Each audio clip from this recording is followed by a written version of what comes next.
Okay, so hi everyone. I am not good with these talking videos. I don't think I've ever done one before on this TikTok, but let's go for it. So I got this comment on my last video about endometriosis, about kind of doctors not being interested and about what the actual process is of it all. So as I also had doctors that weren't interested and I was so confused with the process of everything like that, I thought I'd just take this opportunity to explain kind of my experience and all of that. So just a quick bit of background. I was on, this is not TMI, it's a little bit, but this needs to be talked about more. Like endometriosis, PCOS, all of that, it needs to be spoken about.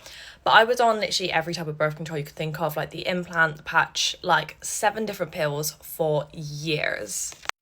And I was having so many issues with them all. So I decided, kind of like me and my boyfriend sat down and we decided I was going to come off it, give myself a break and just go from there. I was like, just use other methods for now, and just go from there, really just give myself that chance to breathe.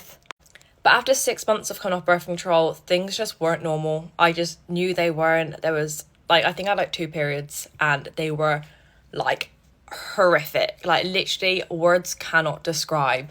Like on the floor crying, could not move, sometimes like was gonna faint and everything like that. So I decided to phone my doctor, and my doctor literally could not care less. Like they were like, oh, it's normal, it's fine, every woman goes through this, just give it a couple more months. So that's what I did, because I was just listening to my doctor.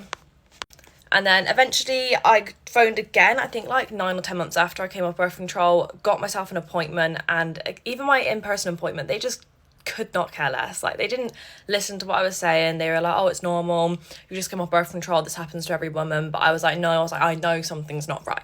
I was like, something is not right. I know my body. So I finally got another appointment a couple months after this, and they done blood tests. They came back abnormal. I had like high testosterone and high LH, so they thought I had PCOS. So I went in to the hospital then for a scan. Now from the scan, I was meant to have another appointment and a couple more, but they literally just ignored me. Like I tried to phone my doctors to get the results and get an appointment, but they were just, if you know how hard it is to get doctor's appointments, it was like that. I couldn't get through to them and I did not hear anything.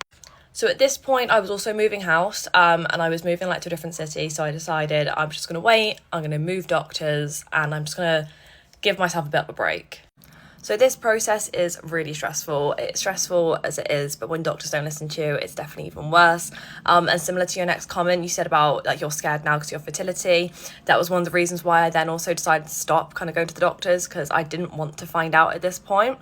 But I'm going to explain more in part 2 because this isn't all going to fit.